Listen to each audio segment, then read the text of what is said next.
Looking at the lake, the bridge, the miles of magnificent park, and the huge, stately palace, I confess I felt awed. But my American pride forbade the admission. She was 19. He was 23.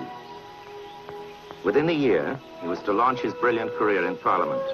And in the same year, 1874, on November 30th, there is a house party at Blenheim, followed by a ball.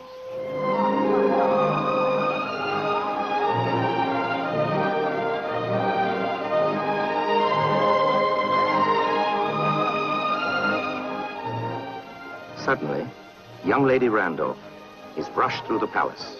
Her own room is upstairs, too far away. There's no time to reach it. And her child is born in a nearby bedroom, used that evening as a cloakroom. His name? Winston Leonard Spencer Churchill.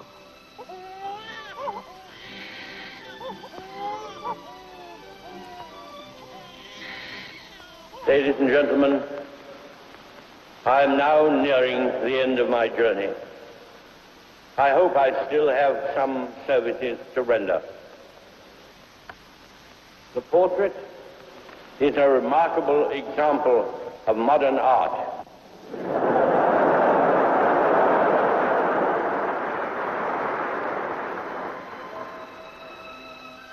Lady Randolph preserved his baby clothes, even locks of his hair. Winston was a lively boy, mischievous, full of high spirits, and happy, until that awful day when he is sent to school.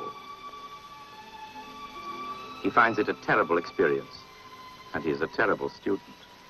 As life unfolded, I've been astonished to find how many more degrees I have received than I passed examinations.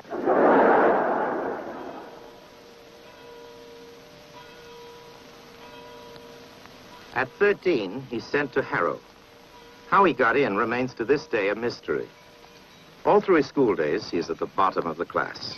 The brighter boys rush on to the study of Greek and Latin. Young Winston must remain behind with the study of the English language, which he came to love passionately and mastered thoroughly. But always fearless, always audacious, he will try anything. La Grande-Bretagne, en un de ces étranges réactions qui avaient si souvent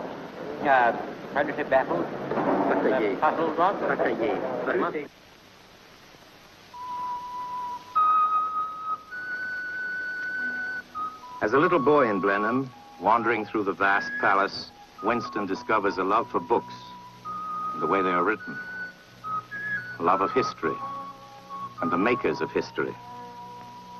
Later on, he is to devour Macaulay and all Gibbon's Decline and Fall of the Roman Empire. The rolling, eloquent prose is to influence his own forever. History, with its flickering lamp, stumbles along the trail of the past, trying to reconstruct its scenes, revive its echoes, and kindle with pale gleams the passion of former days.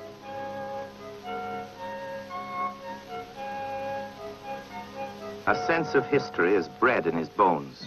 After all, he is a descendant of the great Duke of Marlborough.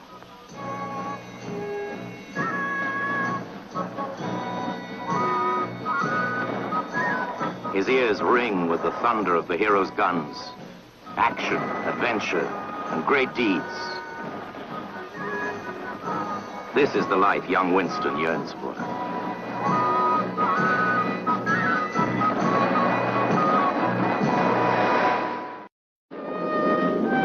At 18, he enters Sandhurst, the Royal Military Academy. The life of action, adventure, and daring is about to begin for him. Live dangerously is this young soldier's creed.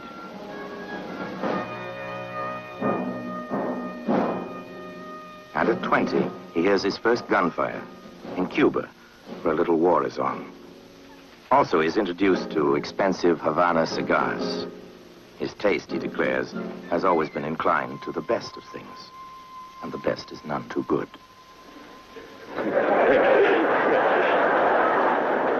I don't often do that.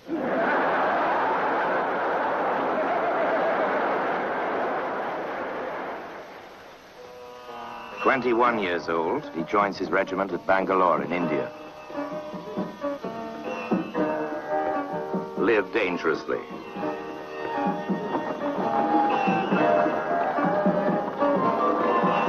This is Imperial India.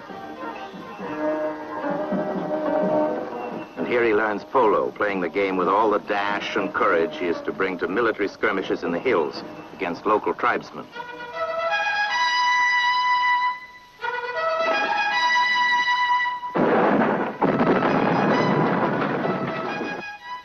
He records this experience in his first book, The Malakand Field Force, an immediate success. He then writes a novel, which he doesn't like and immediately urges his friends not to read. Now off to Egypt and the Sudan, Lieutenant Churchill is in the thick of the Battle of Omdurman. Nothing in life is so exhilarating as to be shot at without result. He writes a book about that campaign, too. Now Winston Churchill is correspondent for the Morning Post, traveling with the troops in South Africa to report on the Boer War.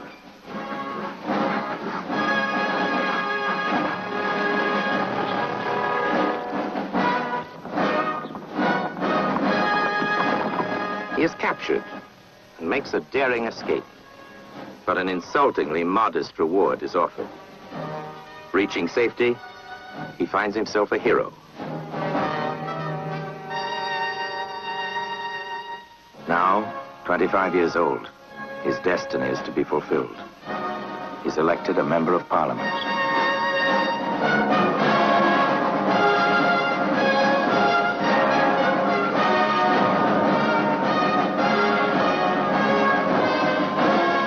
He is to serve 6 sovereigns in their turn.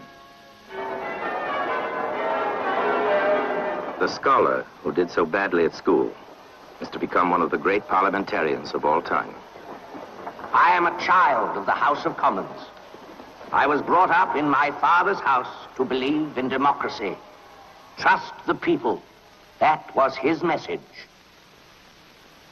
He enters politics just as socialism is emerging, the trade union movement, a time of change and turbulence. Already the turbulent young politician is known affectionately to his electors as Winnie. Winnie is a fierce and courageous fighter, and it takes courage to deal with those formidable women, the suffragettes.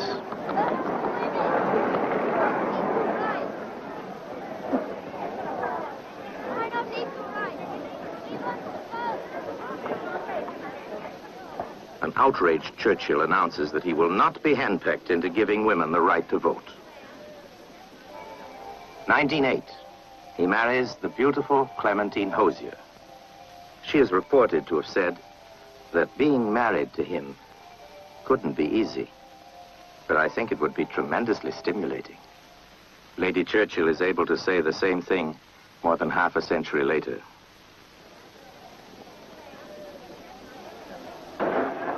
January 1911, gunfire in Sydney Street, in London's East End. The Home Secretary, Winston Churchill, is told that a gang of anarchists has been trapped by the police.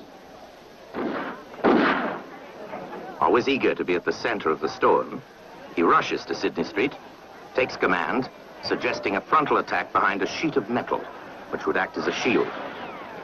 The leader of the opposition makes political capital of Winston's appearance on this unusual field of battle. There are photographs of the Home Secretary in the danger zone. I understand what the photographer was doing there, but not the Home Secretary.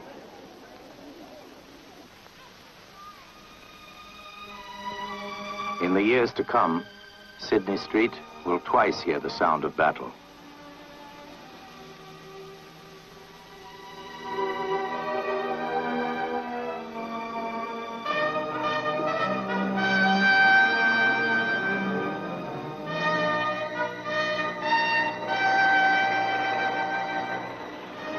Age 36, Winston Churchill is made First Lord of the Admiralty. I had at my disposal the finest tempered instrument of naval warfare. It had to face enormous duties rather than an antagonist. Across the North Sea, the antagonist Kaiser Wilhelm prepares for war. And the naval race is on. The course is set. Collision is inevitable. Winston's imagination is fired by the appearance of a new weapon, air power.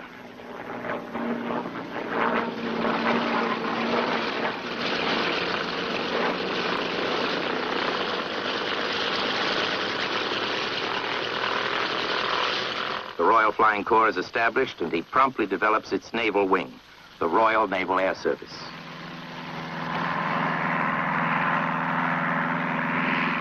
Winston himself develops a passion for flying. But whatever happens, he's determined that the fleet will be ready.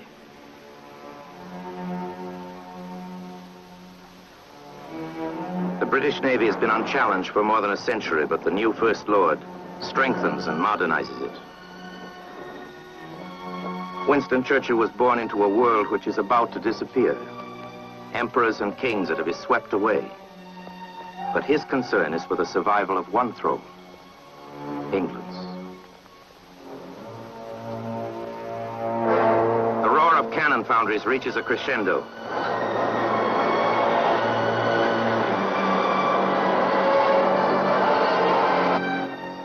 British ships and naval establishments are waiting for battle orders. August the 4th, 1914, they received this message from the Admiralty. Commence hostilities against Germany.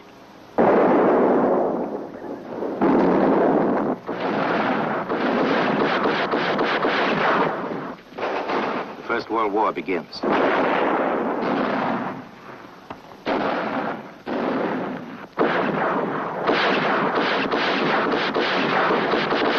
On land, the Germans sweep through Belgium and northern France, thrusting forward towards Paris. Then, the war of movement ends. Trenches are dug. Trenches from the North Sea to the Swiss frontier. In the deadly squalor of mud and rats, the hellish pattern of World War I is set behind barbed wire for 4 long years. Typically, the aggressive First Lord of the Admiralty is also busy with affairs outside his province. This war on land. He demands a machine that can cross trenches.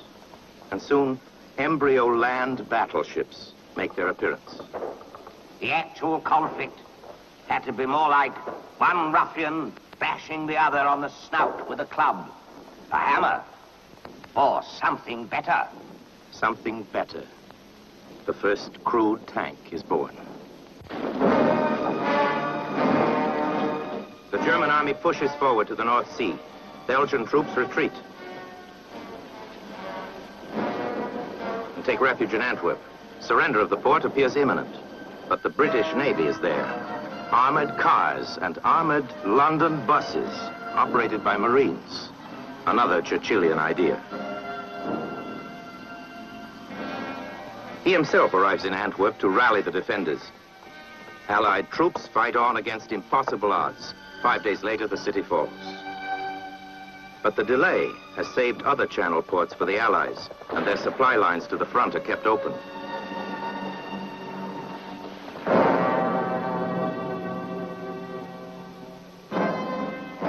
In the east, the ill-equipped Russian army is fighting for its life.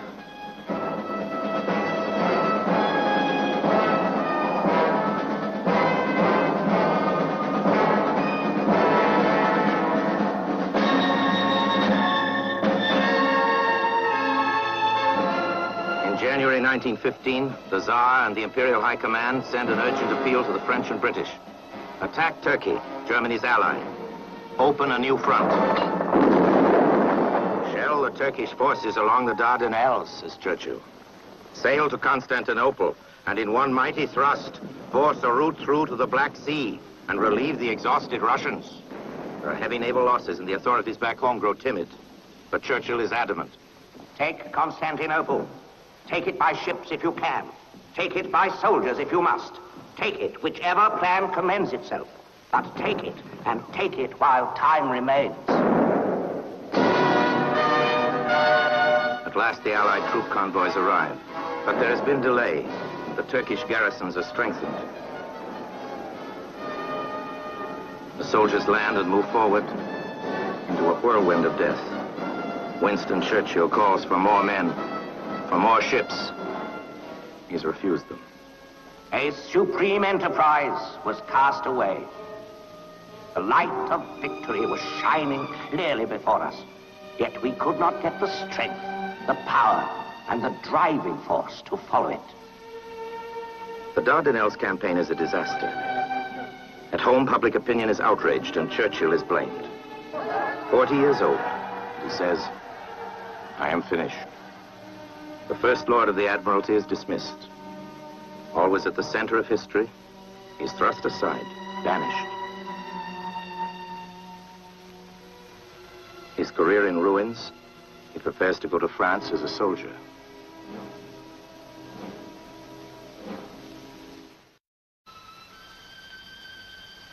And then it was that the muse of painting came to my rescue.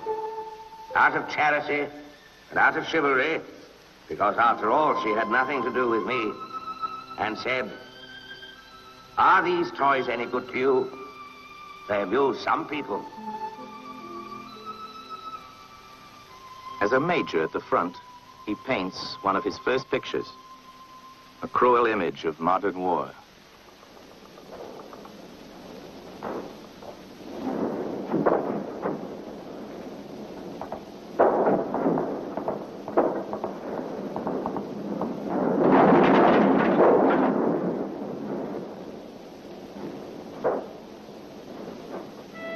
When the British people make up their minds to go to war, they expect to receive terrible injuries.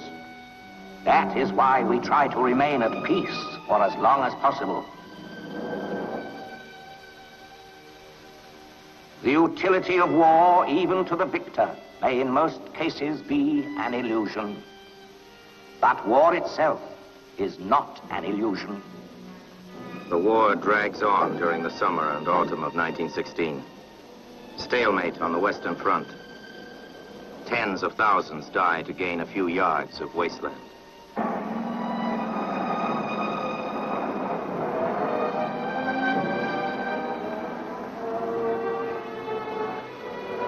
Some of the maimed, some of the dying return home.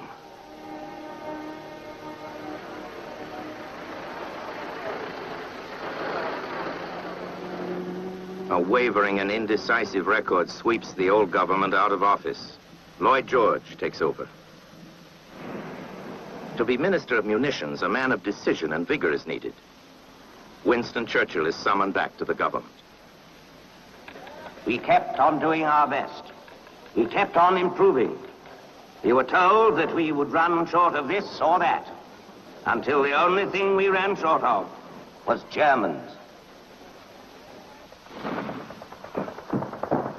The new Minister of Munitions brings with him an old obsession. By now they call it Winston's Folly.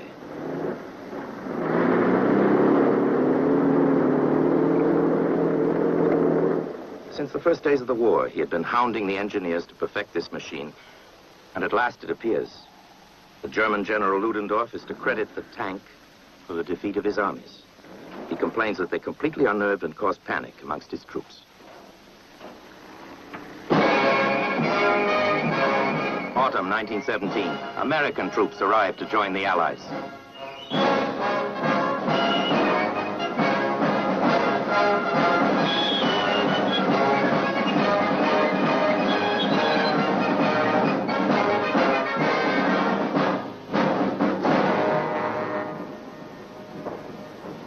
The long arm of destiny has reached across the oceans and involved the entire life and manhood of the United States in a deadly struggle.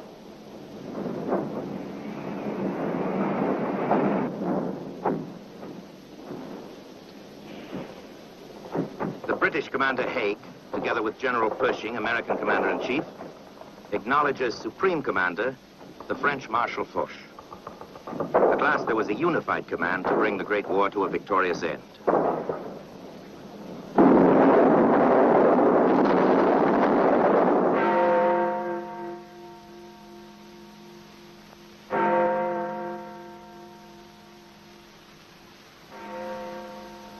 11th hour of the 11th day of the 11th month, 1918. The First World War is over. And at the cenotaph, the memorial to Britain's glorious dead, a ceremony as old as history is reenacted once again. The salute to fallen warriors.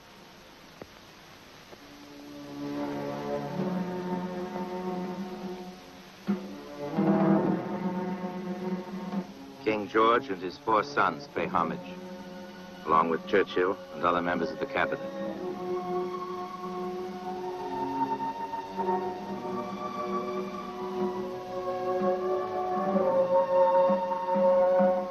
They never flinched or failed. It is to their devotion that we owe our victory. Let us give them our salute. Another ancient ceremony, the Parade of the Victors. Churchill is here too and makes his way through cheering crowds to take his place with other war leaders gathered to honor the armies.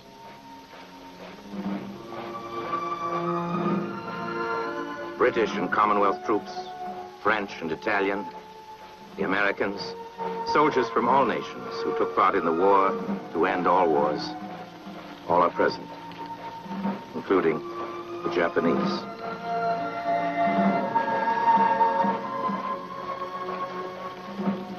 After the end of the World War, there was a deep conviction and almost universal hope that peace would reign in the world. President Wilson had made the conception of a League of Nations dominant in all minds. Versailles, where a treaty of peace is to be signed. But the whole life energy of the greatest nations on earth had been poured out in anger and in slaughter. And over the proceedings in the Hall of Mirrors, there hovers a spirit of revenge. This is a sad story of complicated idiocy. This is not peace. It is an armistice for 20 years.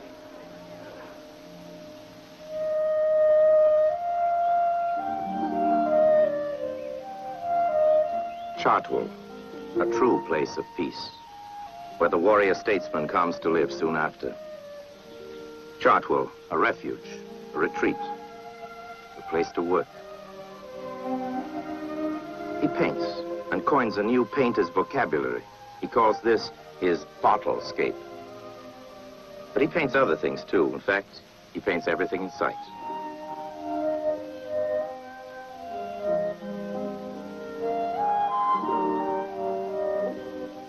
He was able to buy Chartwell with the proceeds of this book, a bestseller. To a visiting friend, he says, "All this is out of my pen."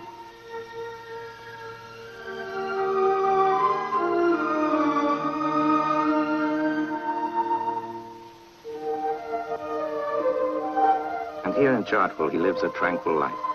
But there is no tranquility in politics. Lloyd George's government falls. Elections again for Winston Churchill. And he, who has always appreciated the virtues of alcohol, is beaten by a prohibitionist. But then he just had appendicitis. In the twinkling of an eye, I found myself without an office, without a seat, without a party, and without an appendix. But 2 years later, under the new Prime Minister Stanley Baldwin, Winston is back. I was surprised, and the Conservative Party dumbfounded, when he invited me to become Chancellor of the Exchequer, the office which my father had once held. Now 50 years old, he's believed to have reached the peak of his career. But events far from home are shaping his ultimate destiny. There are ominous stirrings abroad. The German people, with their ingrained love of massive and majestic authority, clung to Marshal Hindenburg. Behind the veneer of a gaily dancing, happy and innocent Germany, a great void has opened. Into that void strode a maniac of ferocious genius, the repository and expression of the most virulent hatreds that have ever corroded the human breast. Corporal Hitler. Now forces at last arrived on the scene from the depths of defeat and the dark and savage furies latent in the most ruthless race in Europe.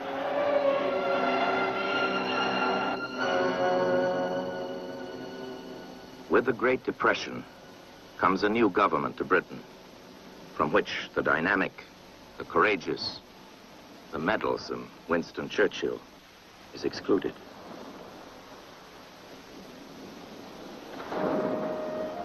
For 10 years now, he will wander in the wilderness, out of office, a lonely, frustrated figure, pushed once more to the sidelines of history.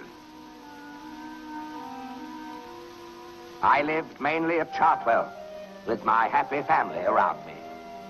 And friends from all over the world came to visit. Charlie Chaplin, Al Smith, Somerset Maugham, H.G. Wells.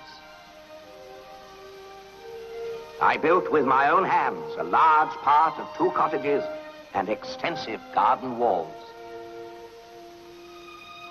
But in this quiet retreat, he receives information from the capitals of the world. Even in the wilderness, he is as well informed on the threatening European situation as any member of the cabinet. Meanwhile, he continues to paint the things about him he loves, including his new fish ponds.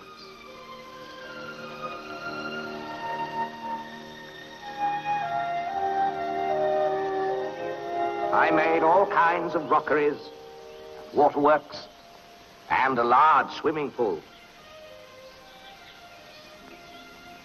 Thus, I never had a dull or idle moment from morning to midnight, and dwelt in peace within my habitation.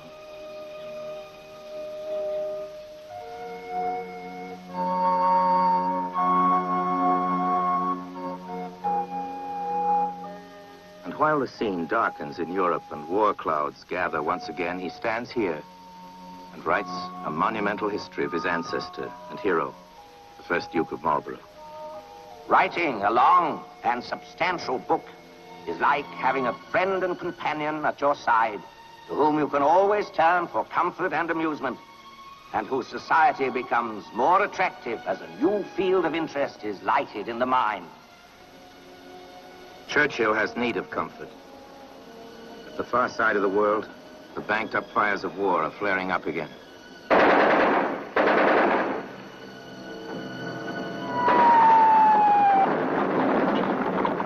1931, Japanese guns in Manchuria. At Geneva, Japan withdraws from the League of Nations. Its delegation returns home. The machinery for keeping the peace is falling apart.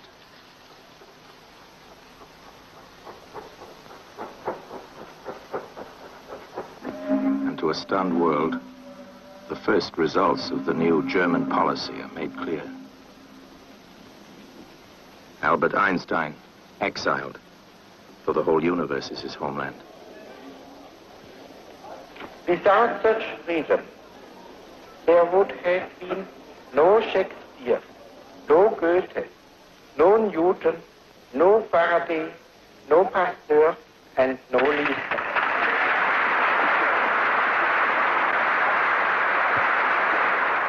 In Africa, another dictator crushes another defenseless people.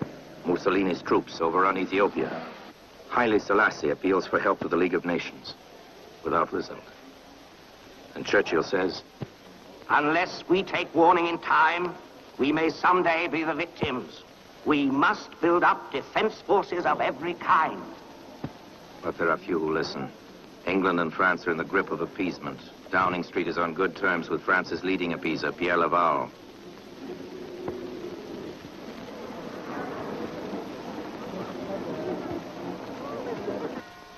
Winston Churchill continues to raise his voice in warning. We are a rich and easy prey. With our enormous metropolis here, the greatest target in the world, a kind of tremendous, fat, valuable cow tied up to attract the beast of prey. We must take effective measures while the time remains to ward off the danger. The eyes and ears of the world are centered elsewhere on an event recorded by an American newsreel.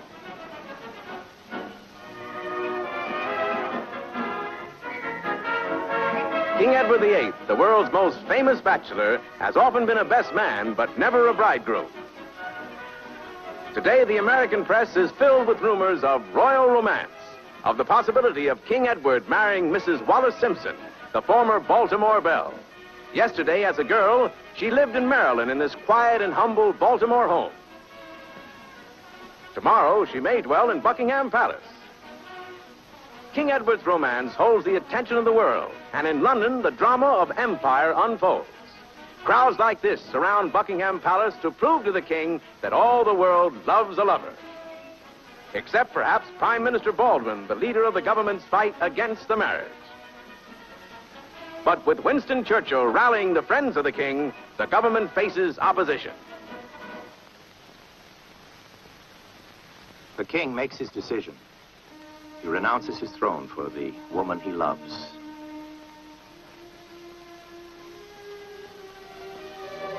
Still out of office, Churchill broods on the gathering storm, his thoughts in somber contrast to his gay canvases.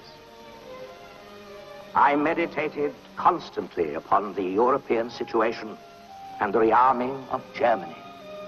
Britain must arm. We must oppose the Nazi regime with its prodigious armament so swiftly developing. But there are few who listen. I have watched this famous island descending the staircase which leads to a dark gulf. Hitler has torn up the treaties and garrisoned the Rhineland. Europe is approaching a climax. There will be an explosion and a catastrophe which no imagination can measure. How are we going to stop this war, which seems to be moving toward us in so many ways? And still, there are very few who listen. Again, attention is focused elsewhere. The solemn national act of allegiance to the new sovereign now filled all minds. Our island might have been 10,000 miles away from Europe. Still, the voice in the wilderness will not be silenced. We lie within a few minutes striking distance of the French, Dutch, and Belgian coast, and within a few hours striking distance of the great aerodromes of Central Europe. Is it prudent? Is it possible to turn our backs on Europe and ignore whatever may happen there? And still, there are few who listen. Remorseless hammers are descending night and day in Germany.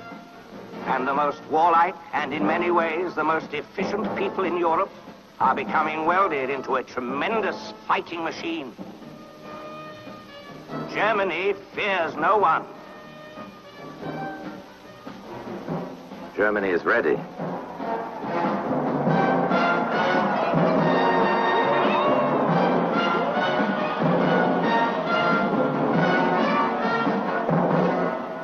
Meanwhile, at home, our life flowed placidly downstream.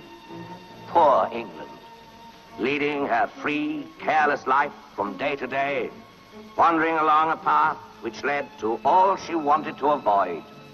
By all means, follow your paths of peace, but do not close your eyes to the fact that we are entering a corridor of deepening and darkening danger.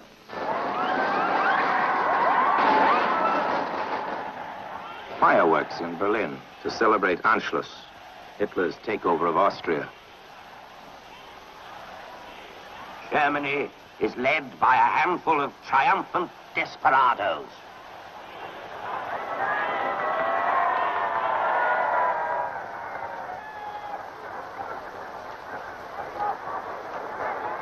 The acceptance by the Western democracies of the German subjugation of Austria encouraged Hitler to pursue his designs against Czechoslovakia. Prime Minister Chamberlain was convinced of a lasting peace. This morning, I had another talk with the German Chancellor, Herr Hitler. And here is the paper which bears his name upon it as well as mine.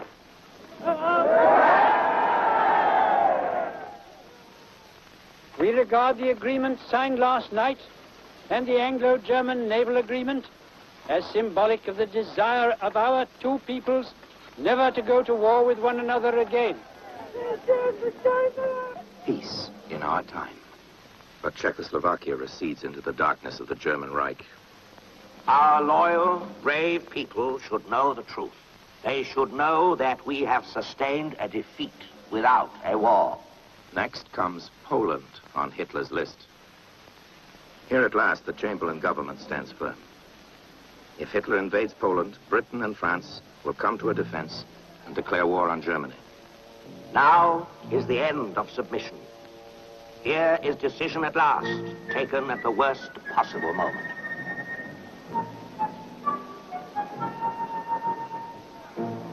And at last, the people begin to hear his voice crying from the wilderness.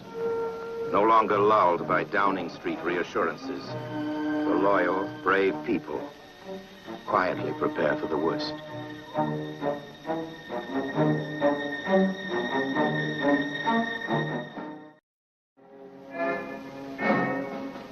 Moscow, August 1939. Nazi Germany and Communist Russia sign a non-aggression pact. Both dictatorships agreed not to war against one another.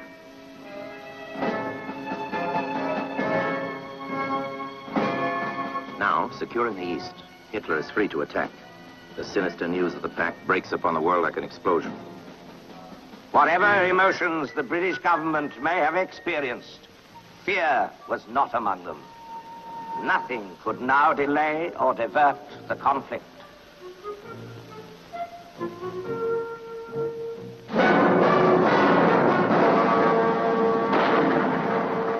September 1st, 1939. The Nazis smash across the frontiers of Poland. World War II begins. The war foretold by Churchill for so many years. I am speaking to you in the cabinet room at 10 Downing Street. This morning, the British ambassador in Berlin handed the German government a final note stating that unless we heard from them by 11 o'clock, that they were prepared at once to withdraw their troops from Poland, a state of war would exist between us. I have to tell you now that no such undertaking has been received, and that consequently this country is at war with Germany. 10 years Churchill has been in the political wilderness. Now his bitter prophecies have come true. He can no longer be ignored. He is brought back to his old post, First Lord of the Admiralty, 64 years old. His days of glory are now to begin. So it was that I came again to the room I had quitted in pain and sorrow almost a quarter of a century before. First Lord of the Admiralty again. No one had been over the same terrible course twice with such an interval between. I feel like one who treads alone some banquet hall deserted, whose lights are fled, whose garlands dead, and all but he departed. Once again, we must fight for life and honor against all the might and fury of the valiant, disciplined, and ruthless German race. Once again, so be it. From the radio mast at the Admiralty, a message is flashed to his beloved fleet.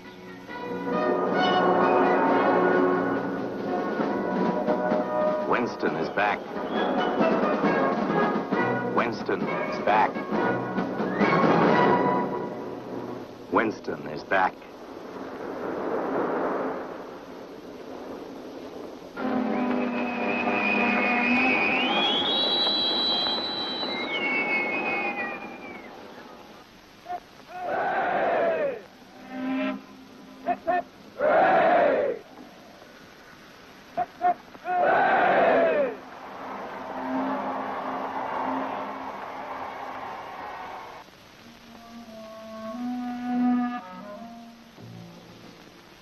"70 feet underground, close to 10 Downing Street, a unique command post waiting to spring into action, the nerve center of the war effort.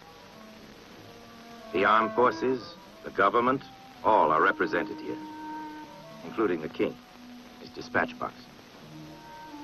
Time ticks away and there's Nothing to report. For this is the Twilight War, the phony war. The maps of the world indicate no battles yet, save one, swift and savage. Blitzkrieg on Poland.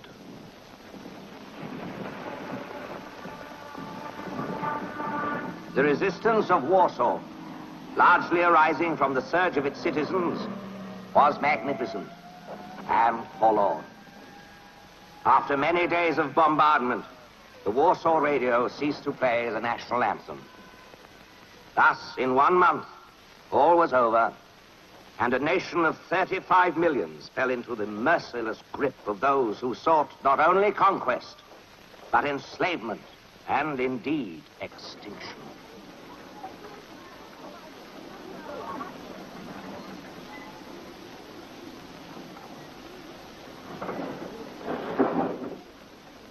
The secret clauses of the Nazi-Soviet pact are suddenly exposed to the world. And the Russians, too, fall upon their mortally wounded neighbor. The Nazis and the Communists tear Poland apart and divide it between them. In France, strange, dreamlike days. A country at war, but no action. The Rhine bridges are down. The army is snug in its Maginot Line.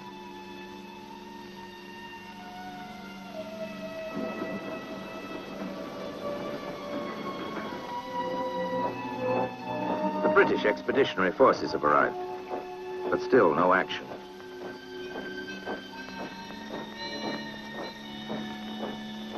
Along the Belgian frontier, the old forts are manned.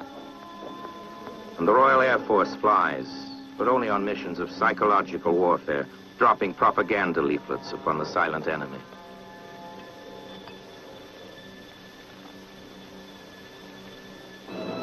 But at sea, there is no phony war. On the very first day, Britain is locked in a savage struggle to keep her lifelines open.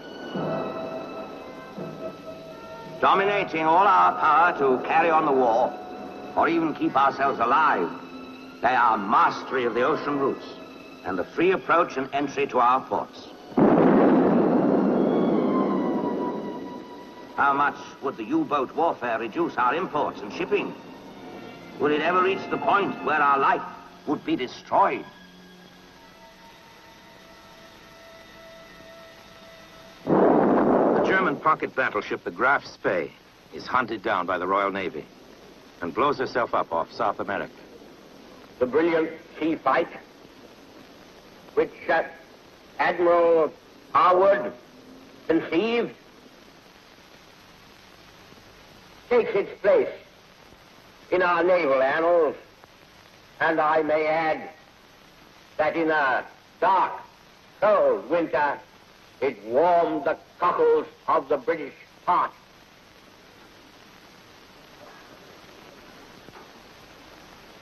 Now Germany attacks again. Denmark and Norway are quickly trapped in the Nazi war machine. Hurriedly, the British and French assemble troops, and a ramshackle campaign is launched against the Germans in Norway. But as Churchill says, we were too late. The enemy drove us back, and our finest troops were baffled by the vigor, enterprise, and training of Hitler's young men.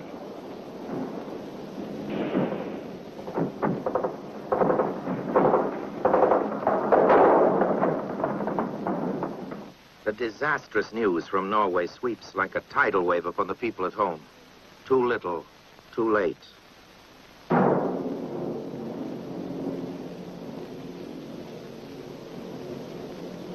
Confidence is lost in the war government. Quoting Cromwell, a pugnacious member in the House of Commons, addresses Chamberlain. "You have sat too long here for any good you have been doing. Depart, I say, and let's have done with you. In the name of God, go." And still on May the 9th, all is tranquil in the Western Front.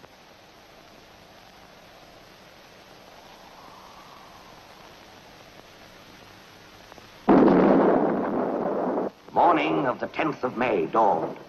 The Germans struck their long-awaited blow. Now, at last, the slowly gathered, long-pent-up fury of the storm broke upon us. 4 or 5 millions of men met each other in the first shock of the most merciless of all the wars of which record has been kept. That same day, at last, In their desperate need, the British people call upon Winston Churchill to lead them. He is summoned to Buckingham Palace. It only takes 2 minutes to drive there from the Admiralty along the Mall.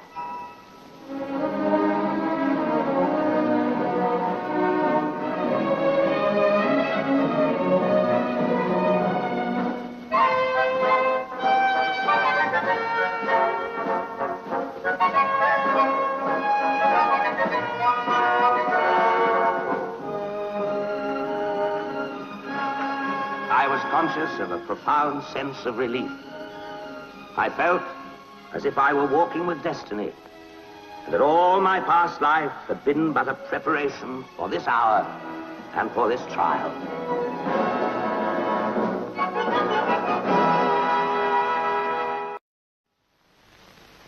I speak to you for the first time as Prime Minister in a solemn hour for the life of our country, of our empire, of our allies, and above all, of the cause of freedom. A tremendous battle is raging in France and Flanders. The Germans, by a remarkable combination of air bombing and heavily armored tanks, have broken... The retreating Allied forces stand with their backs to the sea, trapped, facing an enemy poised for the kill. On the day I ordered the retreat from Dunkirk, there was a short service in Westminster Abbey. A white glow, overpowering, sublime, ran through our island from end to end. The English are loath to expose their feelings, but I could feel the pent-up, passionate emotion, and also the fear, not of death or wounds, but of defeat and the final ruin of Britain. Boats of all kinds put out for Dunkirk to rescue the beloved army. In the midst of our defeat, glory came to the island people. The tale of the Dunkirk beaches will shine in whatever records are preserved of our affairs. You ask, what is our policy? I will say it is to wage war by sea, land, and air against a monstrous tyranny never surpassed in the dark, lamentable catalogue of human crime. That is our policy. You ask, what is our aim? I can answer in one word: victory. Victory at all costs. Victory in spite of all terror. Victory, however long and hard the road may be. For without victory, there is no survival. We shall fight on the beaches. We shall fight in the fields and in the streets. We shall fight in the hills. We shall never surrender.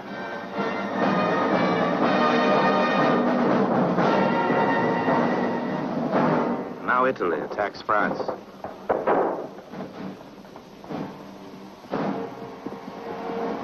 Mussolini could not resist the temptation of stabbing prostrate France and what he thought was helpless Britain in the back. The hyena in his nature broke all bounds of decency and even common sense. And France totters toward defeat.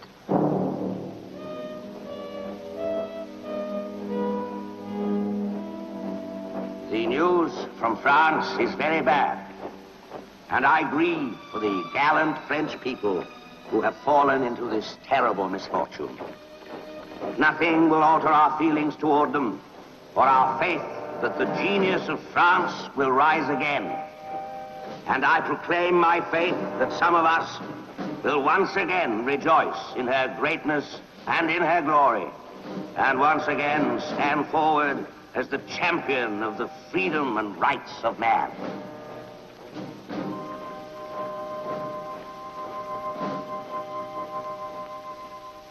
June 21st. France is made to surrender to Hitler in the same railway carriage where Germany had surrendered to the Allies 22 years before. Hitler receives a telegram from her ally. The Soviet Union sends you the warmest congratulations on the splendid success of the German armed forces. Signed, Molotov.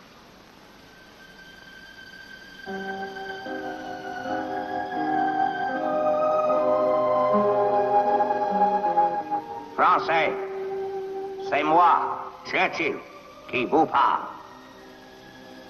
Sleep to gather strength for the morning. For the morning will come. Brightly will it shine on the brave and true, kindly upon all who suffer for the cause, glorious upon the tombs of heroes. Thus will shine the dawn. Vive la France!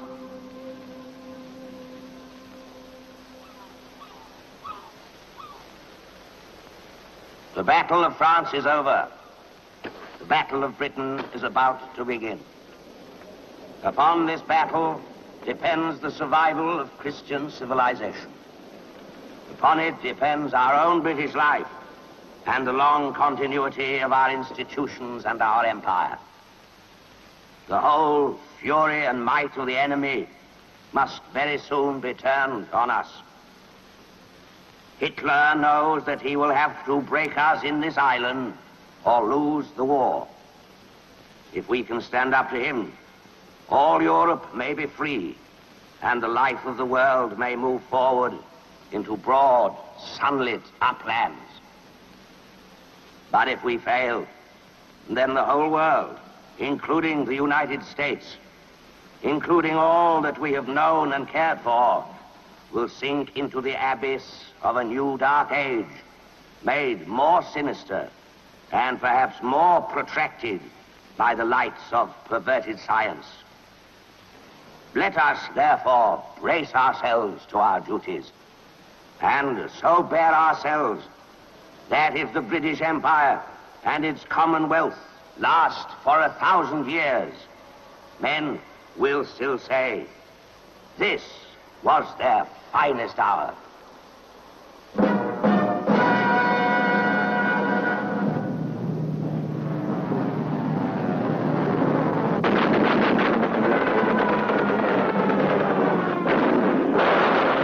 The British Air Force, desperately outnumbered, inflicts heavy losses on the enemy.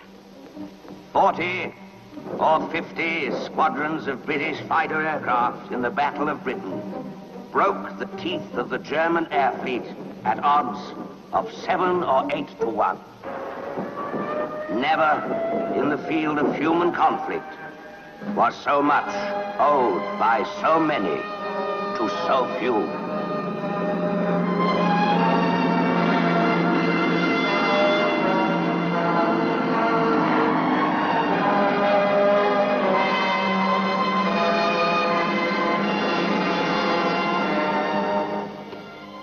With the battle raging in the skies, the War Cabinet meets underground to map a course of survival. Churchill receives a letter from President Roosevelt. I shall, at all times, welcome it if you will keep me in touch personally with anything you wish me to know about. There was much the Prime Minister wished his American friend to know about. So a direct line of communication to the White House is set up. Churchill and the President of the United States are in constant touch.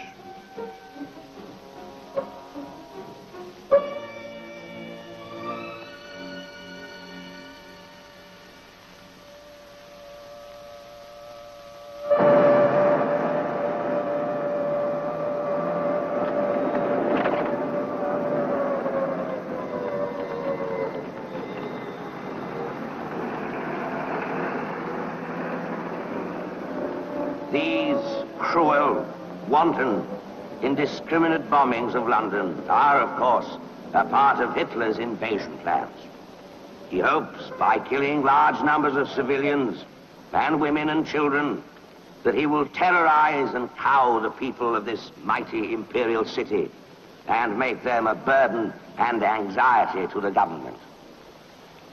Little does he know the spirit of the British nation or the tough fiber of the Londoners.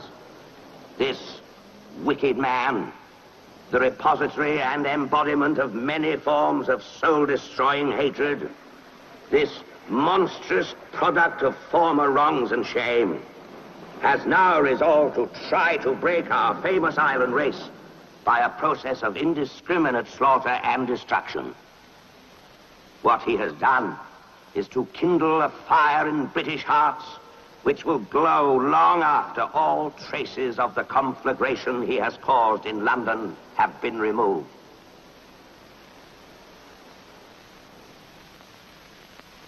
And always the lurking danger of the unexploded bomb. And always the brave men risking their lives to render them harmless. Churchill writes that somehow or other their faces seemed different from those of ordinary men. They were gaunt, they were haggard. Their faces had a bluish look, with bright gleaming eyes and exceptional compression of the lips. Withal, a perfect demeanor.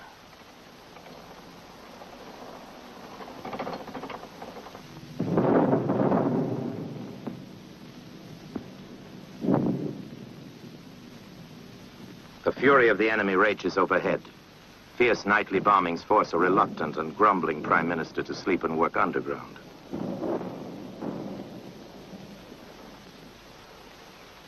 But weekends, the inexhaustible Churchill spends at Chequers, the country retreat of Britain's prime ministers. But for him, Chequers is no retreat. Military men, scientists, secretaries work day and night without respite. I always went to bed at least for an hour in the afternoon. I commended to others in order to get the last scrap out of the human structure. He gets the last scrap out of the human structure. Prime Minister to Home Secretary, the enemy will try to smash as much glass as possible, and winter is coming on. Windows should be filled with plywood or other fabric. Prime Minister to Minister of Labor, I was delighted with your hat, and something on these lines should be mass-produced as soon as possible, pending steel hats. I think it a mistake to call it a rag hat. Prime Minister to General de Gaulle, the loyalty and courage of the Free French save the glory of France. Prime Minister to himself, the greatest cross I have to bear is the cross of Lorraine. Prime Minister to General Wavell, your first objective now must be to maul the Italian army and rip them off the African shore to the utmost possible extent. Ask, and it shall be given unto you. Seek, and ye shall find. Knock, and it shall be opened unto you.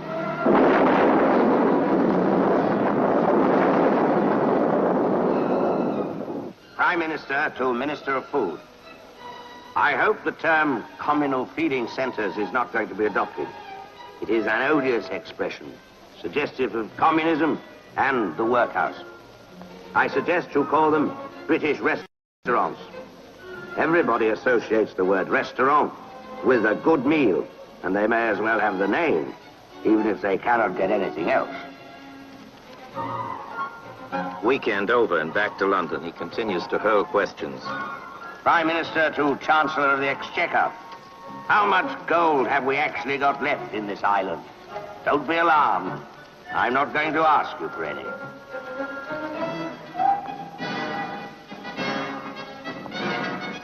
He travels from one end of Britain to the other to gauge for himself the condition of the people and the country.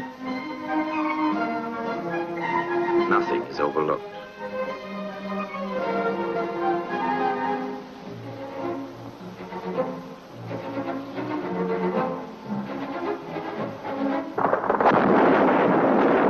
We are waiting for the long-promised invasion.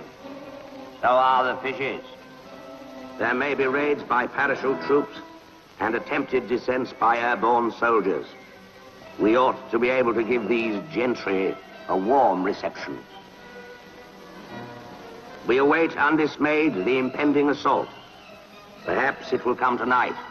Perhaps it will come next week. Perhaps it will never come.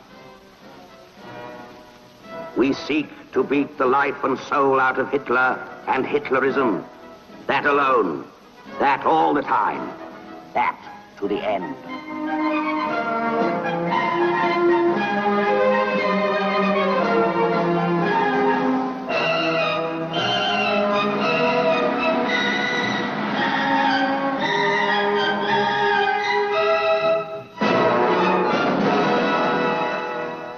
Richard the Lionheart looks down on the shattered House of Commons. But the members of Parliament continue to meet. When one chamber was damaged, they moved to another. It will always add to the renown of the British Parliament that its members continued to discharge their duties through all this period. Even the threat of annihilation did not daunt our members. It was a proud thought that democracy could endure, surmount, and survive all trials. From everywhere, the news is bad. Retreat in the east, failure in Libya, a son killed in Crete, or a mother and her children buried in a mass grave in Coventry. This is no war of chieftains or of princes, of dynasties or of national ambition. It is a war of peoples and of causes. This is a war of the unknown warriors. Let all strive without failing in faith or in duty. I have never promised anything but blood, tears, toil, and sweat. President Roosevelt sends his assistant, Harry Hopkins, to offer what help he can.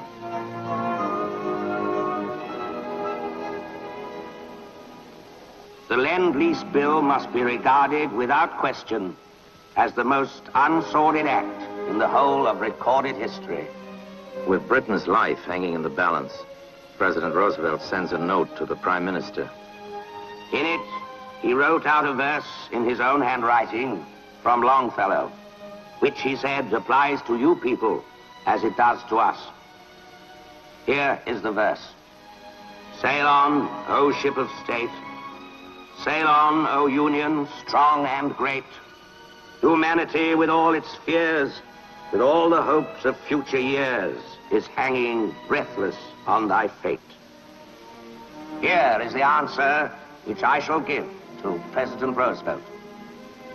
Put your confidence in us. Give us your faith and your blessing. We shall not fail or falter. We shall not weaken or tire. Give us the tools, and we will finish the job. Now it is Sunday morning, June 22nd. Churchill receives startling news. At 4 o'clock this morning, Hitler attacked and invaded Russia. So now this bloodthirsty gutter snipe must launch his mechanized armies upon new fields of slaughter, pillage, and devastation. I see advancing upon all this, in hideous onslaught, the Nazi war machine, with its clanking, heel-clicking, dandified Prussian officers, its crafty expert agents, fresh from the cowing and tying down of a dozen countries. I see also the deadly, drilled, docile, brutish masses of the Hun soldiery plodding on like a swarm of crawling locusts.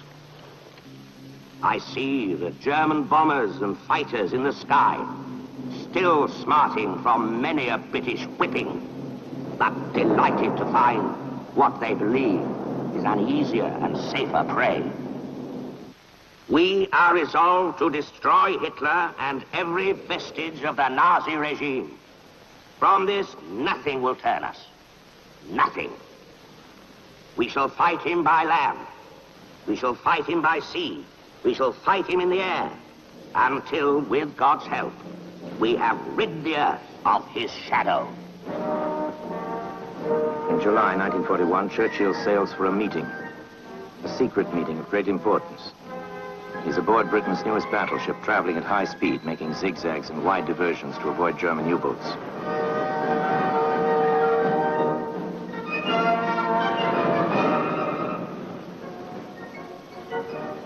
With him are top military and civilian advisors.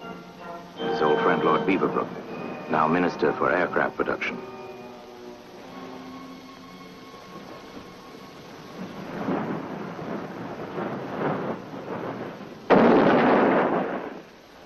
During the voyage, the film Lady Hamilton is shown by the Prime Minister to his colleagues.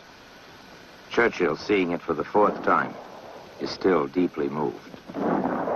Gentlemen, I thought this film would interest you, showing great events similar to those in which you have been taking part.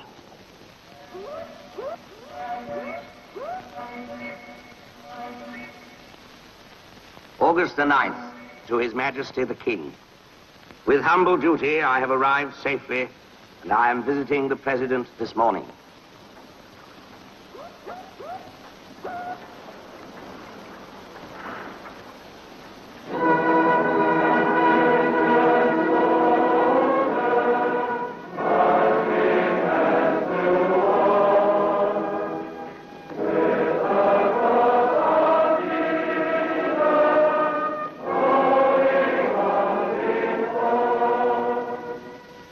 I chose the hymn myself. Every word seemed to stir the heart. It was a great hour to live. Nearly half of those who sang were soon to die.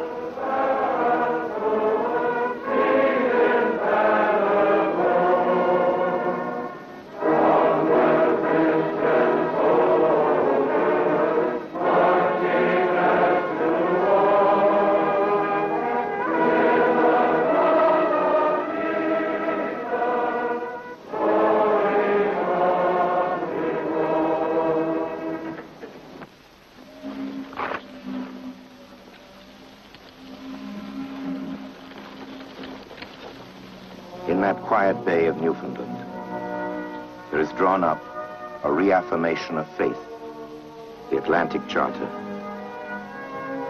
We stand, all of us, upon the watchtowers of history.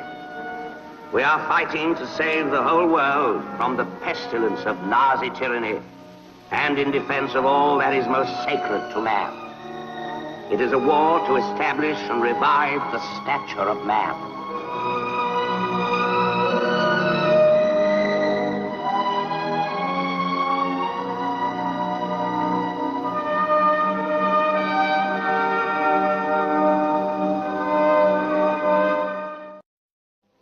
Just 4 months later, Chequers, on a Sunday night, the Prime Minister hears vague but disturbing news on the radio.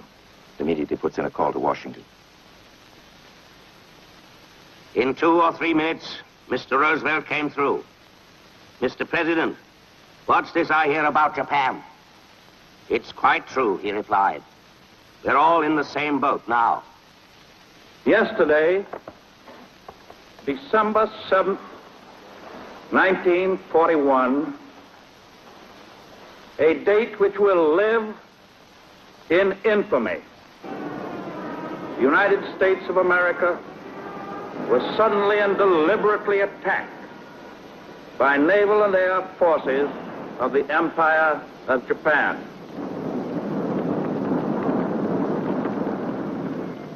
With confidence in our armed forces, with the unbounding determination of our people, we will gain the inevitable triumph, so help us God.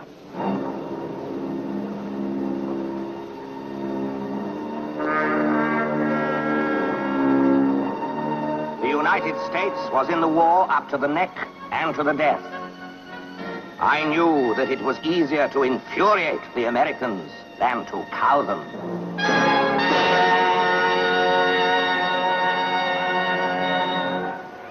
Churchill is in Washington now, addressing a joint session of Congress.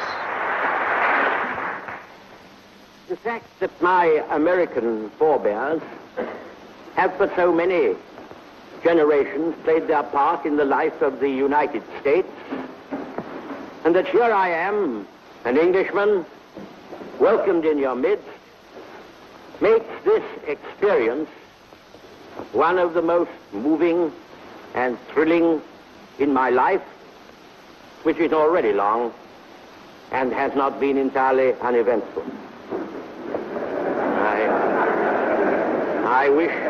I wish indeed that my mother, whose memory I cherish across the veil of years, could have been here to see.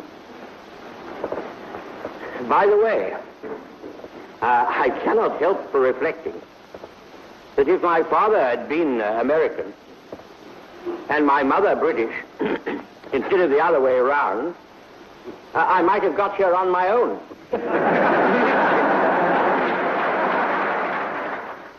It is not given to us to peer into the mysteries of the future. Still I avow my hope and faith, sure and inviolate, that in the days to come, the British and American people will, for their own safety and for the good of all, walk together in majesty, in justice, and in peace.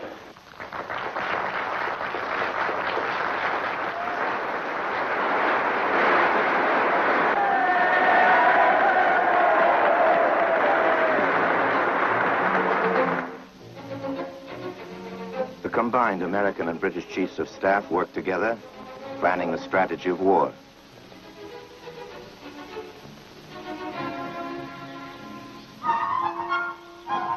The Prime Minister displays one of his latest novelties. My zip hardly takes a minute to put on.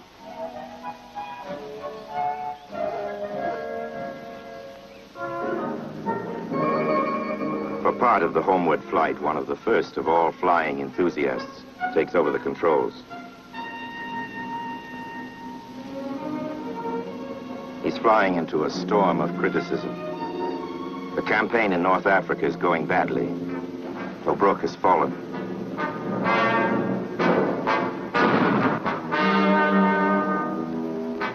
In the desert, a new figure had sprung up upon the world stage. A German warrior, General Rommel, the Desert Fox, a splendid military gambler. His ardor and daring inflicted grievous disasters upon us. Now Churchill's leadership is under the most bitter attack. He faces and outfaces political disaster.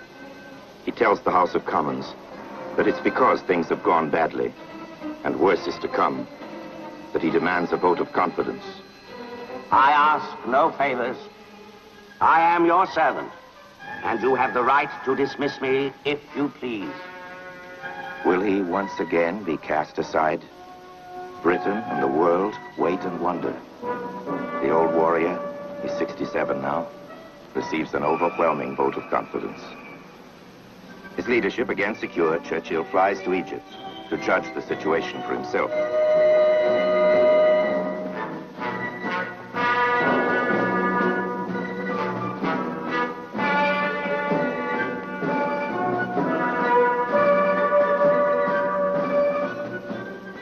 I visited the Alamein positions. This desert warfare has to be seen to be believed.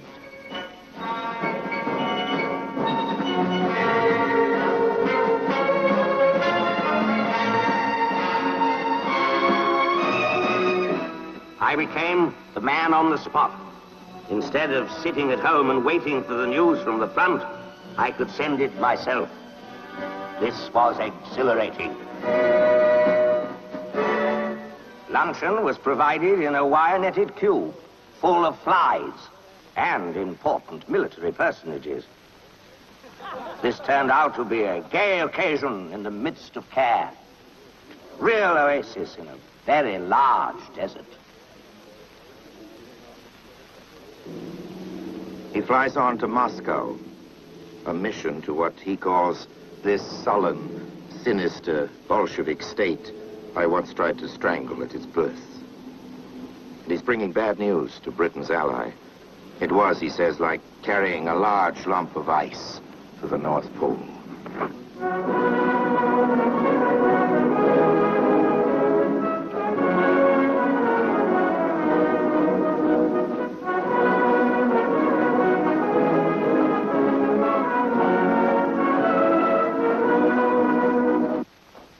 They take him before the newsreel cameras to address the Russian people. Whatever our sufferings, whatever our toils, we will continue hand in hand like comrades and brothers until every vestige of the Nazi regime has been beaten into the ground. In a bulletproof car, he rides to the Kremlin. The Russian leader says that Russia might not be able to hold out unless the German armies are diverted to another front. Churchill says that in 1942, there can be no second front in Europe. He explains the advantages of an invasion of North Africa. However, he says, trying to maintain good relations with the communists is like wooing a crocodile. When it opens its mouth, you cannot tell whether it's trying to smile or preparing to eat you up. El Alamein, a small desert railway station in Egypt, the starting point for a vast undertaking. Now Montgomery commands the 8th Army, Desert Rats.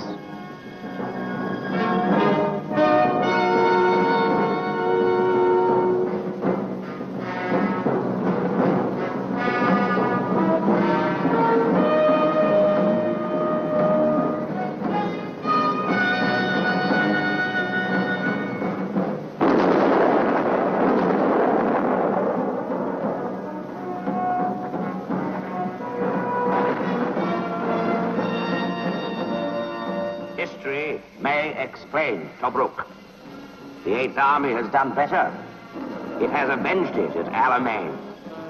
This Battle of Egypt, so important, was designed and timed as a prelude to this momentous enterprise under United States command at the western end of the Mediterranean. Operation Torch, the invasion of North Africa, November 1942. Allied troops landed Casablanca, Oran, and Algiers.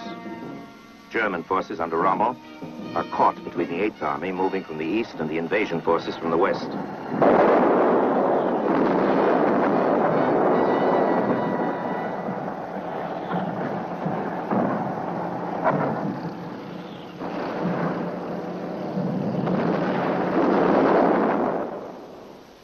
We have victory. A remarkable and definite victory. A bright gleam has caught the helmets of our soldiers and warmed and cheered all our hearts. Rommel's army has been defeated. It has been routed. It has been very largely destroyed as a fighting force. Ah, this is not the end. It is not even the beginning of the end. But it is perhaps the end of the beginning. At Stalingrad, the Germans are trapped by Russia's most ancient ally. Then Hitler made his grand blunder. He forgot about the winter. There is a winter, you know, in Russia. For a good many months, the temperature is apt to fall very low. There is snow, there is frost, and all that. Hitler forgot about this Russian winter. He must have been very loosely educated. We all heard about it at school, but he forgot it. I have never made such a bad mistake as that. The vaunted, invincible Nazi armies disintegrate. General von Paulus surrenders. El Alamein and Stalingrad.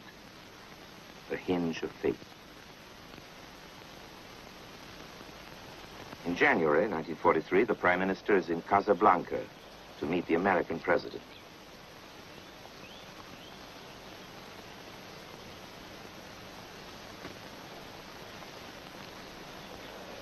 With their chiefs of staff, they plan the future conduct of the war, the invasion of Sicily and Italy, the soft underbelly of the Axis.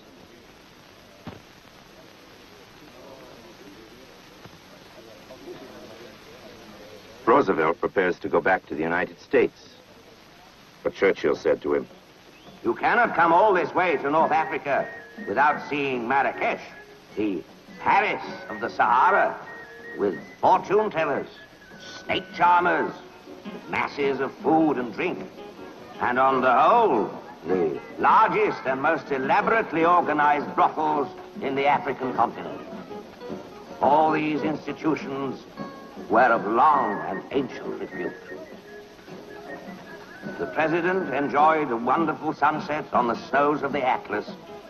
There, I painted from the tower the only picture I ever attempted during the war."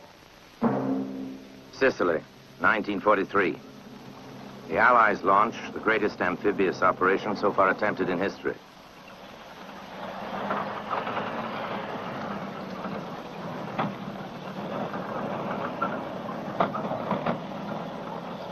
Everyone was very proud and delighted. There is no doubt that people like winning very much. He never meant the armies to be stuck in North Africa. It should be a springboard, he says, not a sofa. With Anthony Eden, he spreads good cheer among the troops and congratulates the victorious warriors. He makes a speech in Carthage. After the war, when a man is asked what he did, it will be quite sufficient for him to say, "I marched and fought with the Desert Army." And when history is written, your feats will gleam and glow long after we who are gathered here have passed away. Sicily was won. Now, the invasion of Italy. 4 years to the day after Churchill's return to office, Allied troops are back on the continent.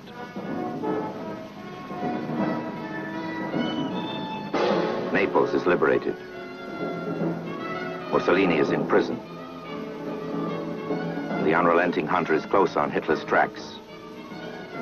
The red-hot rake of war is drawn up the back of Italy. The Allies push toward Rome. The Germans rescue Mussolini. This whipped jackal, Mussolini, who to save his own skin had made all Italy a vassal state of Hitler's empire, comes frisking up at the side of the German tiger. When we come to the final reckoning, this absurd impostor will be abandoned to public justice and universal scorn. In the air, the fight is carried to the heart of Germany.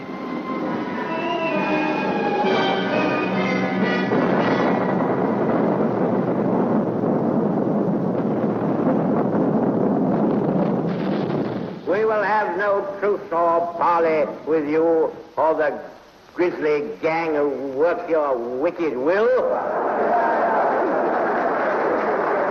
You do your worst, and we will do our best.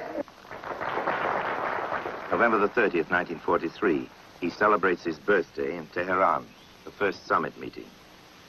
Stalin is told by Churchill and Roosevelt that the great invasion of France is not far off. Stalin's reaction to this momentous news is not recorded. Far away in the Pacific, the enigma of Japan is rapidly being solved by the Allied navies.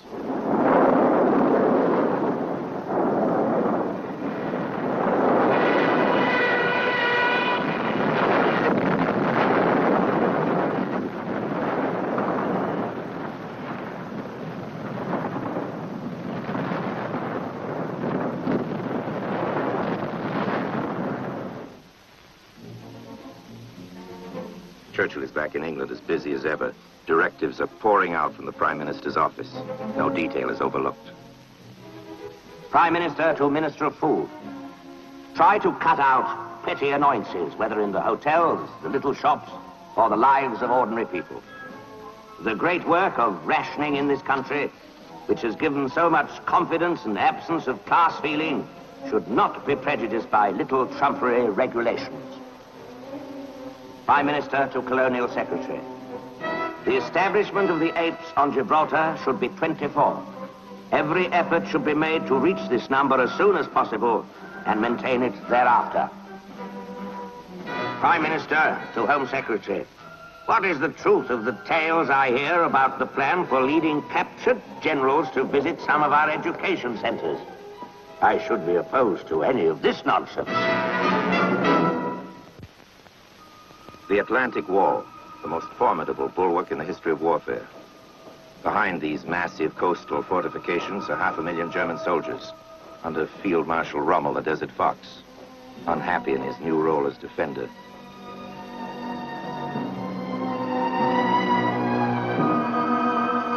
Behind this shield of fire and concrete, of barbed wire guns and death traps, the conquered peoples of Europe lay prostrate. But deliverance is near.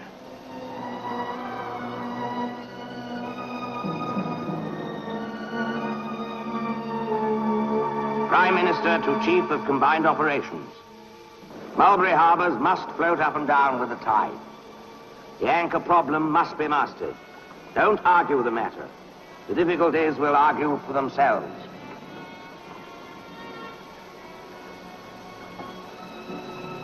The underwater pipeline for fuel, Pluto. This idea and many others aroused my personal attention, and when it seemed necessary, my intervention.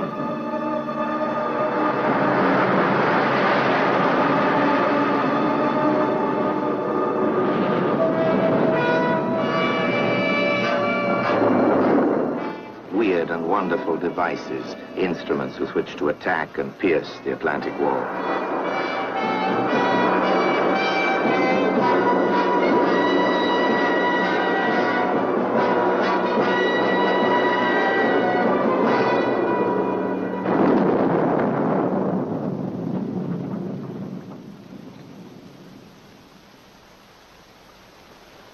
Do not despair, brave Norwegians.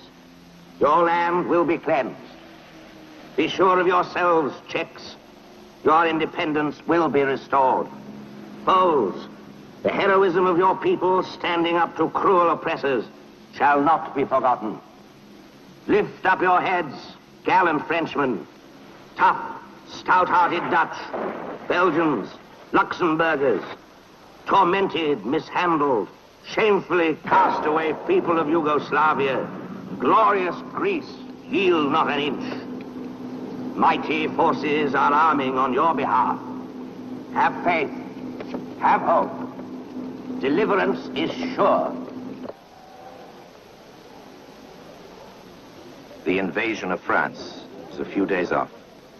Mrs. Churchill and her husband are calm and confident.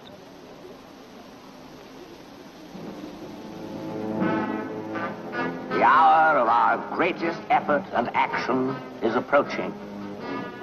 When the signal is given, the whole circle of avenging nations will hurl themselves upon the foe and batter out the life of the cruelest tyranny which has ever sought to bar the progress of mankind.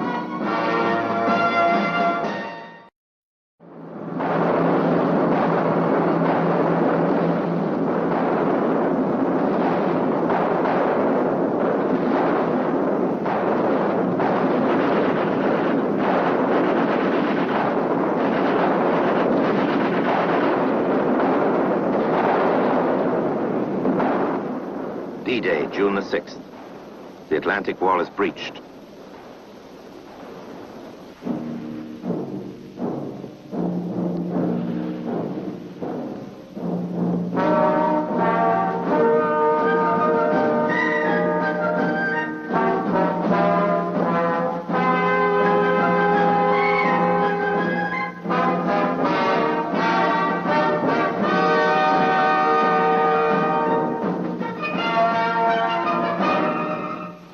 D-Day +5, Churchill steps once again upon the soil of France.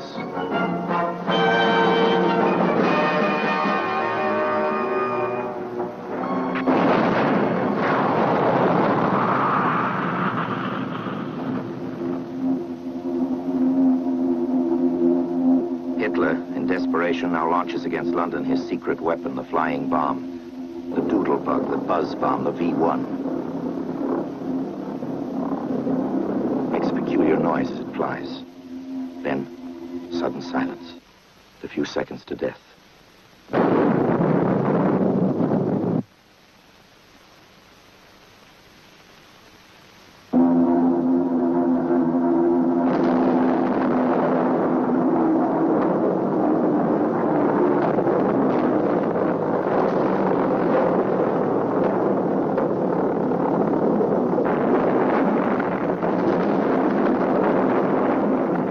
Blind, impersonal nature of the missile made the individual on the ground feel helpless. The man going home in the evening never knew what he would find. The fortitude of the people, for the second time in this war, gave the words, Greater London, a prouder meaning. In the south of France, the Allies are landing. There's little resistance.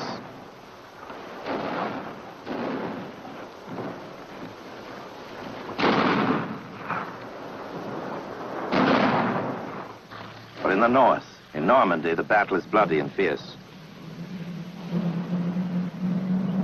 Finally, German lines are ripped apart. And at this signal, the underground forces rise against the Nazi conquerors and their collaborators, the Vichy French.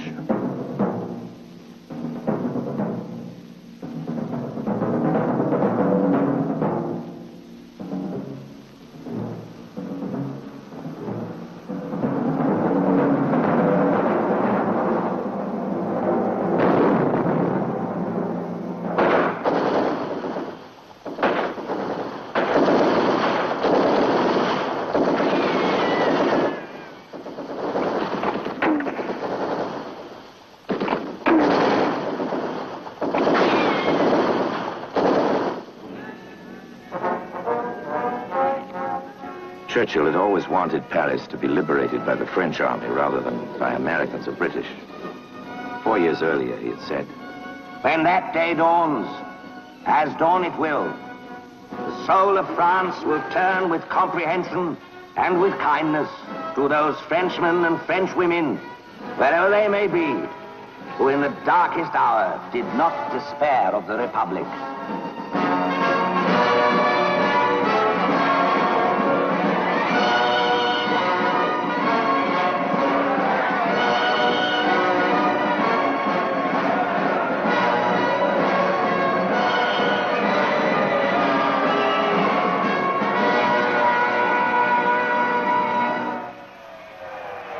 Later, a happy Churchill comes himself to the City of Light.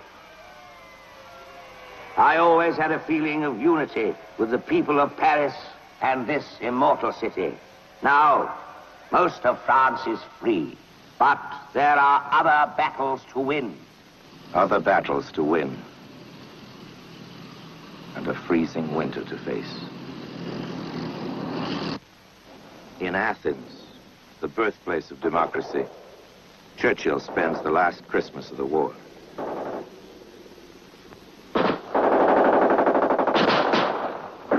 German tyranny has been crushed, but communist guerrillas have come out into the open, and a civil war begins.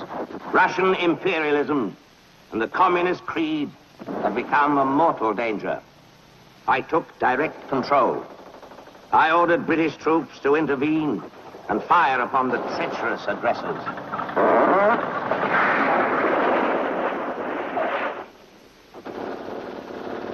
Democracy is not based on violence or terrorism.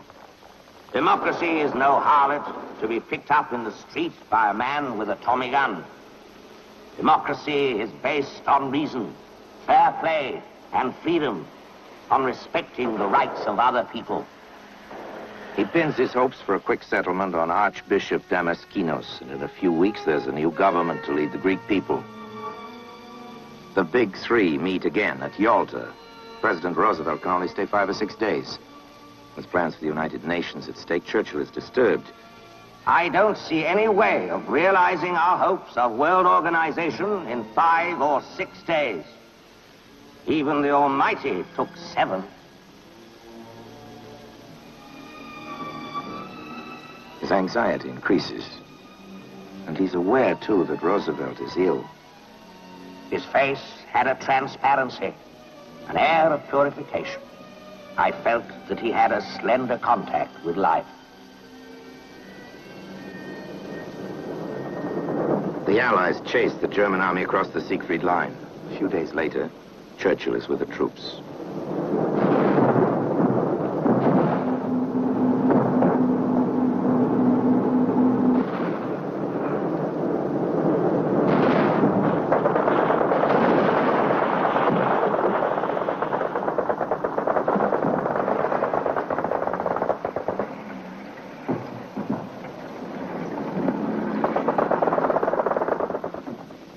Hitler's tracks, he crosses Germany's ancient moat, the Rhine. Above his head, there hangs the trail of a V-2. It carries with it Germany's last desperate hope. The Nazi beast is cornered. Its destruction is inevitable. Allied troops are breaking through from the west. Prisoners of war are released.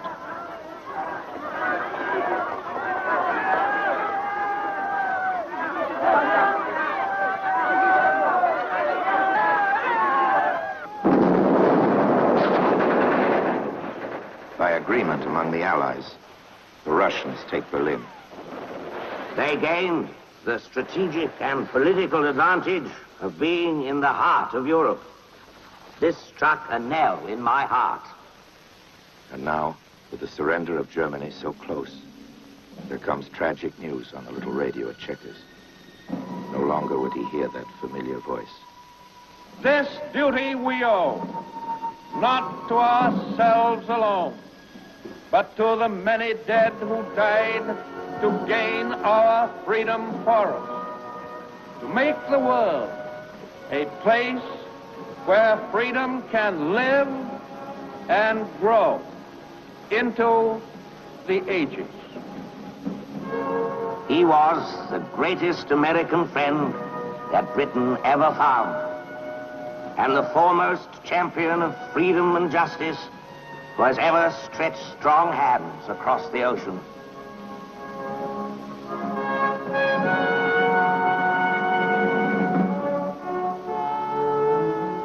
May 1945. The bulk of the German forces capitulate to Montgomery as unconditional surrender brings fighting to a halt on all European fronts.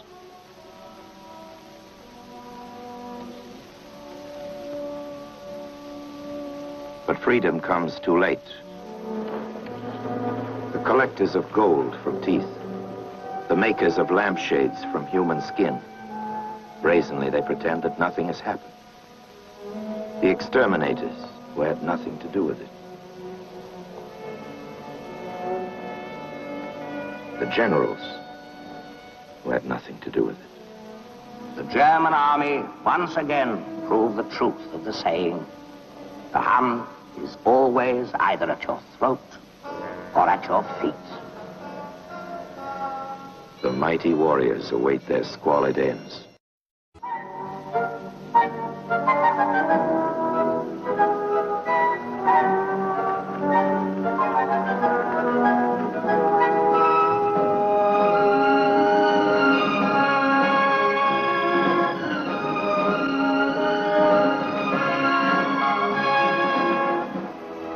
It will ever be to the glory of this island and its empire that we stood alone for one whole year of mortal peril and gained the time for the good cause to arm, to organize, and slowly bring the conjoined, united, irresistible forces of outraged civilization to bear upon the criminal. That is our greatest glory.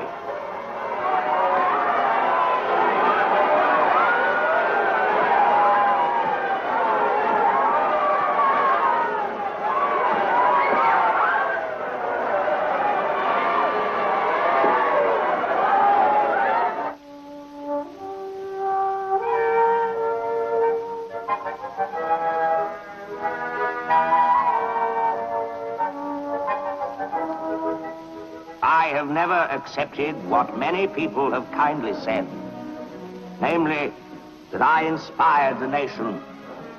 Their will was resolute and remorseless, and it proved unconquerable. It was the nation and the race dwelling around the globe that had the lion's heart. I had the luck to be called upon to give the roar.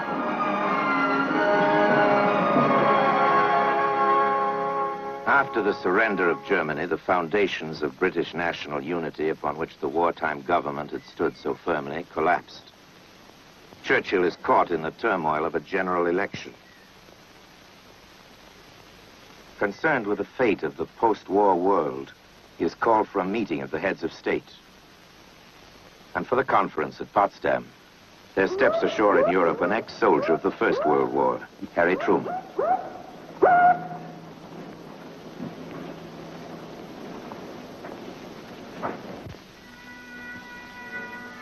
Before the conference begins, Churchill is taken on a tour of Berlin.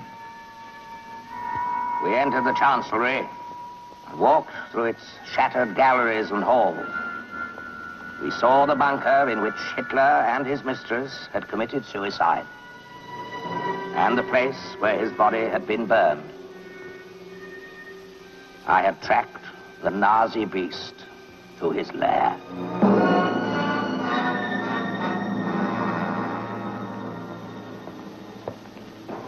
In Potsdam, the new American president brings news of the atomic bomb soon to end the war in the Pacific. And while the conference continues, the British Prime Minister flies home 1 day before the elections. I went to bed in the belief that the people would wish me to continue my work. However, just before dawn, I woke suddenly with a sharp stab of almost physical pain. Conviction that we were beaten. By noon, it was clear that the socialists would have a majority. My wife said, "It may well be a blessing in disguise." I replied, "At the moment, it seems quite effectively disguised." Once again, Winston Churchill is banished. The new Prime Minister, Clement Attlee, sits in his place in Potsdam. The first years of peace, the years of Churchill's banishment, he fills with mighty labors, finishing 2 monumental histories, a total of 10 volumes, the Second World War and the history of the English-speaking peoples. And now, the voice in the wilderness speaks again new warnings to a world divided, as he puts it, by an iron curtain. From Stettin in the Baltic to Trieste in the Adriatic, an iron curtain has descended across the continent. Then, 6 years after what had seemed his last defeat, 52 years after his first political campaign, once more the old man takes to the hustings. Well, I will, Churchill. Don't stop him throwing out challenges. We all work together, but we have a central theme. And our theme is the revival of the greatness of Britain and of the British Empire. We mustn't use the word empire. It's naughty. They tell us we mustn't use the word British, for fear it should be thought we are too proud. But I know no reason why any of us, liberals, conservatives, socialists, should be ashamed of the word British after the part we played, all of us together, in the late war.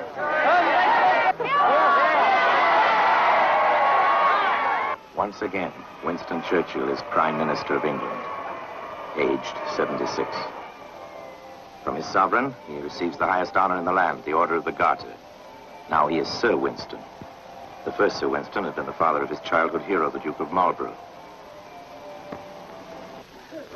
Lady Churchill in Stockholm, in the name of her husband, accepts for him the Nobel Prize for Literature. The citation reads, "He always stood forth as the defender of eternal human values."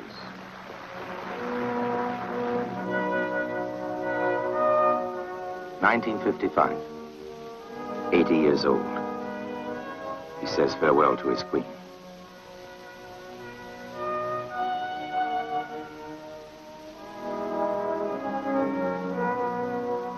Winston Churchill ends his last term of office.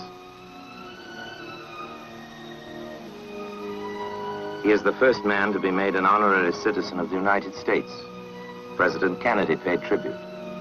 In the dark days and darker nights, when England stood alone, and most men, save Englishmen, despaired of England's life, he mobilized the English language and sent it into battle. A child of the House of Commons, he became its father. No statement or proclamation can enrich its name now.